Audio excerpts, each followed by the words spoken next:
วันนี้กระผมนายณัฐวุฒิคำตาวนักเรียนชั้นมัธยมศึกษาปีที่5/6คุณครูที่ปรึกษาคุณครูณัฐยาการันกิจมาและคุณครู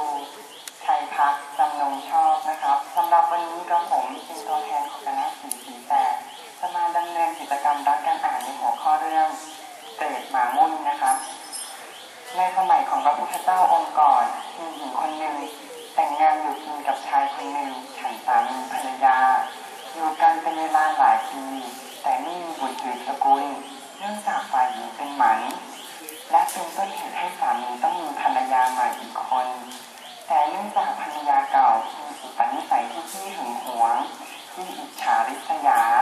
กลัวว่าสามีจะหลงรักใคร่ภรรยาใหม่ยิ่งกว่าตน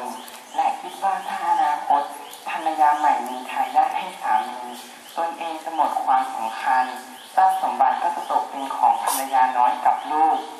จึงคิดหาหนทางกำจัดเสียโดยแอบนำหมามุ่นมาโปรยลงบนที่นอนของภรรยาใหม่ทำให้นางได้รับความทุรนทุรายมากจากพิษของหมามุ่นเกิดอาการคันทั่วเรือนร่างนอนเกลือกกลิ้งเกาลิ้นทุรนทุรายได้รับความทุกขเวทนาอย่างหนักและขาดใจตายในที่สุดด้วยผลแห่งกรรมนั้นทำให้นางตายไปตกนรกหมกไหม้เป็นเวลายาวนานครั้นพ้นจากนรกแล้วด้วยเศษกรรมที่เหลืออยู่ทำให้นางได้เกิดเป็นเปรตหมามุ่นพันรอบศีรษะ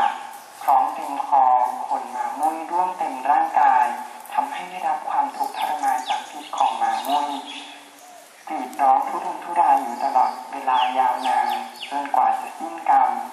เรื่องนี้นะครับสอนให้ดูว่ากรรมมุนาวัจติโลโก